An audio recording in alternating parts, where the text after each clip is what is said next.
जय श्री कृष्णा। आइए सुनते हैं कार्तिक मास महात्म्य का 34वां एवं 35वां अध्याय। ऋषियों ने पूछा, हे सूत जी, पीपल के वृक्ष की शनिवार के अलावा सप्ताह के शेष दिनों में पूजा क्यों नहीं की जाती?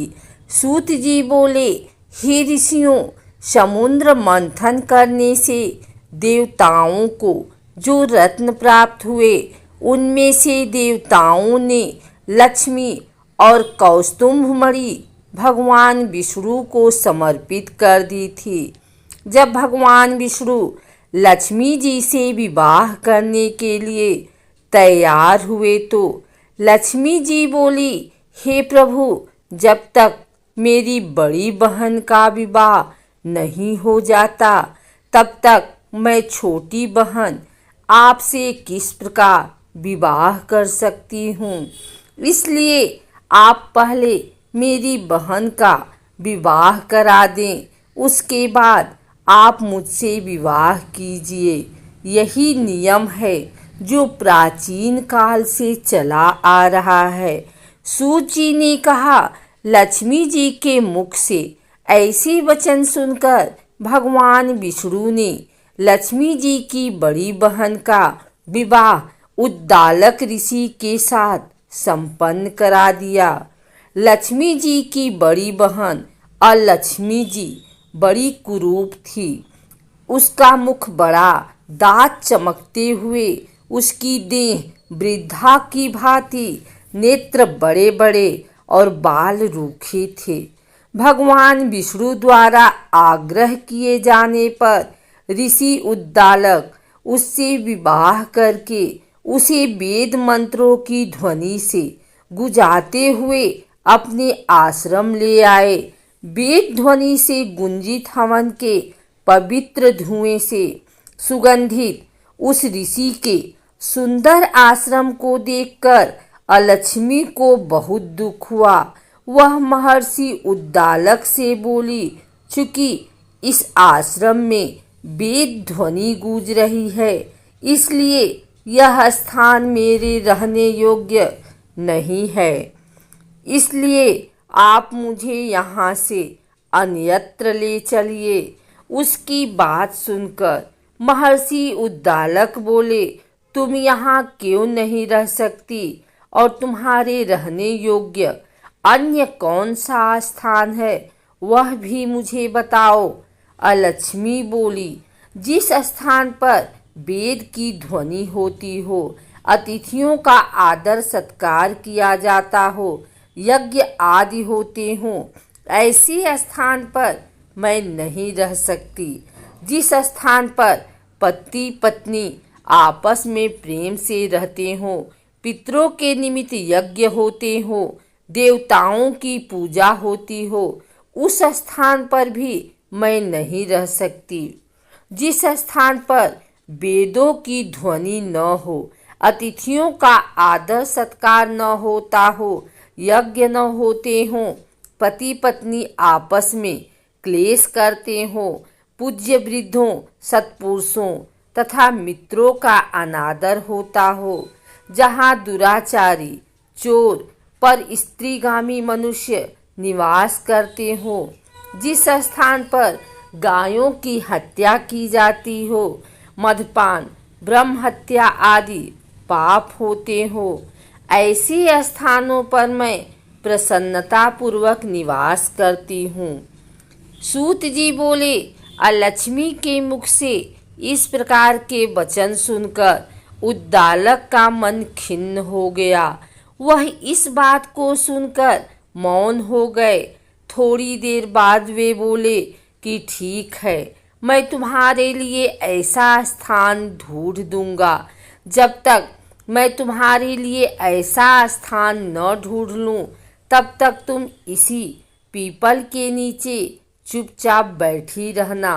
महर्षि उद्दालक उसे पीपल के वृक्ष के नीचे बैठाकर उसके रहने योग्य स्थान की खोज में निकल पड़े।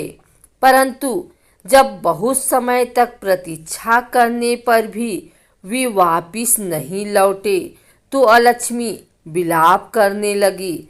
जब बैकुंठ में बैठी लक्ष्मी जी ने अपनी बहन अलक्ष्मी का विलाप सुना तो वे व्याकुल हो गई। वे दुखी होकर भगवान विष्णु से बोली, हे प्रभु, मेरी बड़ी बहन पति द्वारा त्यागे जाने पर अत्यंत दुखी है। यदि मैं आपकी प्रिय पत्नी हूँ तो आप उसे आश्वासन देने के लिए उसके पास चलिए। लक्ष्मी जी की प्रार्थना पर भगवान विष्णु लक्ष्मी जी सहित उस पीपल के वृक्ष के पास गए जहाँ लक्ष्मी बैठकर विलाप कर रही थी। उसको आश्वासन देते हुए भगवान विष्णु बोले, हे लक्ष्मी, तुम इसी पीपल के वृक्ष की जड़ में सदैव के लिए निवास करो, क्योंकि इसकी उत्पत्ति मेरे ही अंश से हुई है और इसमें सदैव मेरा ही निवास रहता है। प्रत्येक वर्ष गृहस्थ लोग तुम्हारी पूजा करेंगे और उन्हीं के घर में तुम्हारी छोटी बहन का वास होगा। स्त्रियों को तुम्हारी पूजा विभिन्न उपहारों से करनी चाहिए। मनुष्यों को पुष्प, धूप, दीप, गंध आदि से तुम्हारी पूजा करनी चाहिए, तभी तुम्हारी छोटी बहन लक्ष्मी उन पर प्रसन्न होंगी। सूत जी बोले, ऋषियों, मैंने आपको भगवान श्री कृष्ण, सत्यभामा तथा पृथु नारद का संवाद सुना दिया है, जिसे सुनने से ही मनुष्य के समस्त पापों का नाश हो जाता है और अंत में बैकुंठ को प्राप्त करता है। यदि अब भी आप लोग कुछ पूछना चाहते हैं तो अवश्य पूछिए, मैं उसे अवश्य कहूँगा। सूत जी के वचन सुनकर शौनक आदि ऋषि थोड़ी देर तक प्रसन्नचित वहीं बैठे रहे। तत्पश्चात वे लोग बद्री नारायण जी के दर्शन हेतु चल दिए। जो मनुष्य इस कथा को सुनता या सुनाता है उसे इस संसार में समस्त सुख प्राप्त होते हैं। 35वां अध्याय प्रारंभ। इतनी कथा सुनकर सभी ऋषि सूत जी से बोले, हे सूत जी, अब आप हमें तुलसी विवाह की विधि बताइए।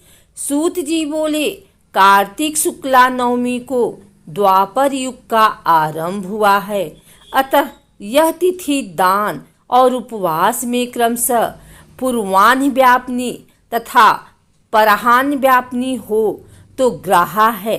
इस तिथि को नवमी से एकादशी तक मनुष्य शास्त्रोक्त विधि से तुलसी के विवाह का उत्सव करे तो उसे कन्यादान का फल प्राप्त होता है।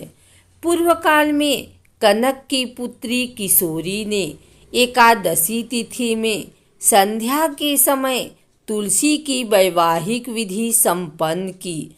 इससे वह किशोरी वैधव्य दोष से मुक्त हो गई। अब मैं उसकी विधि बतलाता हूँ। 1 तोला स्वर्ण की भगवान विष्णु की सुंदर प्रतिमा तैयार कराएं अथवा अपनी शक्ति के अनुसार आधे या चौथाई तोले की ही प्रतिमा बनवा लें। फिर तुलसी और भगवान विष्णु की प्रतिमा में प्राण प्रतिष्ठा करके षोडशोपचार से पूजा करें। पहले देश काल का स्मरण करके गणेश पूजन करें, फिर पुण्याह वाचन कराकर नंदी श्राद्ध करें। तत्पश्चात वेद मंत्रों के उच्चारण और बाजे आदि की ध्वनि के साथ भगवान विष्णु की प्रतिमा को तुलसी जी के निकट लाकर रखें। प्रतिमा को वस्त्रों से आच्छादित करना चाहिए।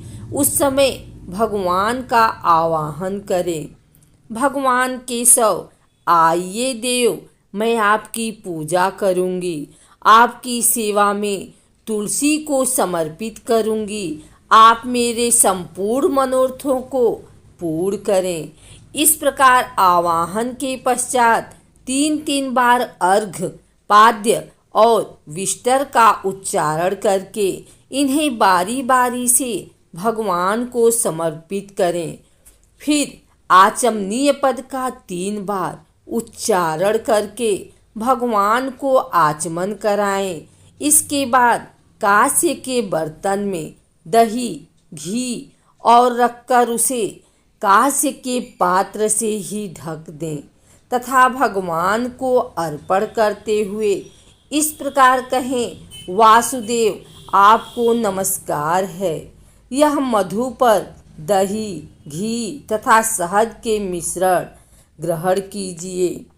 तदंतर हरिद्रालेपन और अभियंग कार्य संपन्न करके गौधूली की बेला में तुलसी और विष्णु का पूजन पृथक पृथक करना चाहिए। दोनों को एक दूसरे के सम्मुख रखकर मंगल पाठ करें।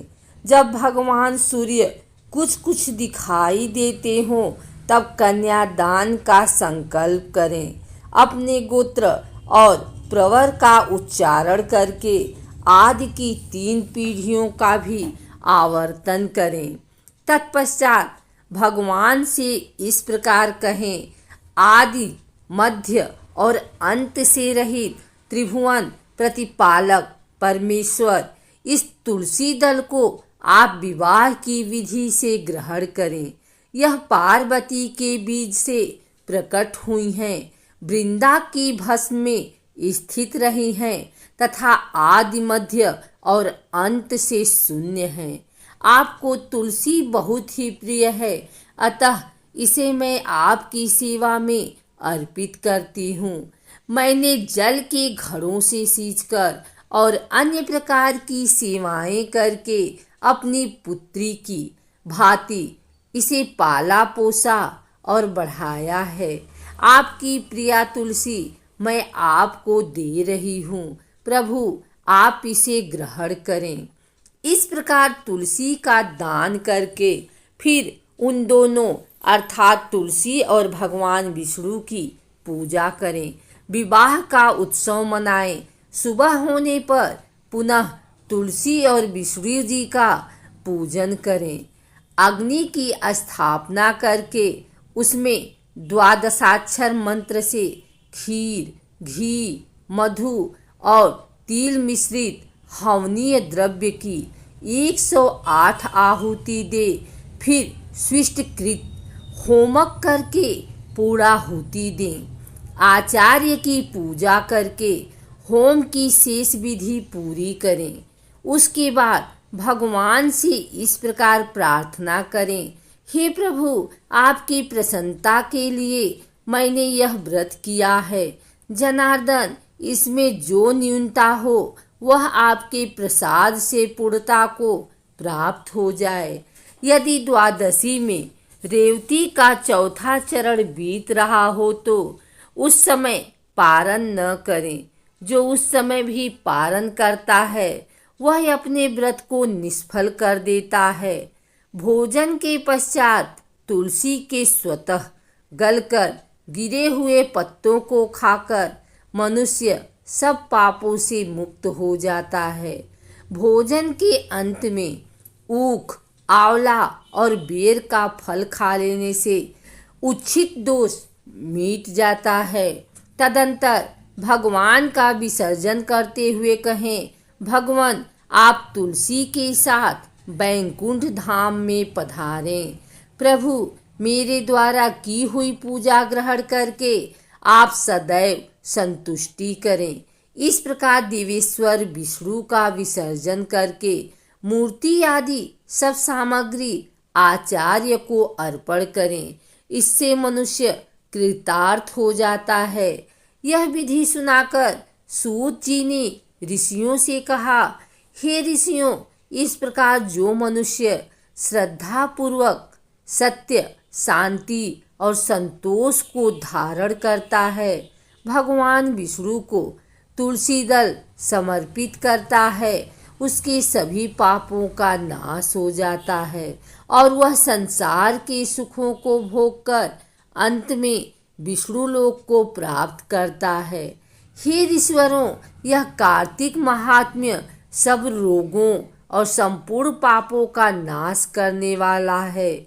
जो मनुष्य इस महात्म्य को भक्तिपूर्वक पढ़ता है और जो सुनकर धारण करता है, वह सब पापों से मुक्त हो भगवान विष्णु के लोक जाता है। जिसकी बुद्धि खोटी हो तथा जो श्रद्धा से हीन हो, ऐसे किसी भी मनुष्य को यह महात्म्य नहीं सुनना चाहिए।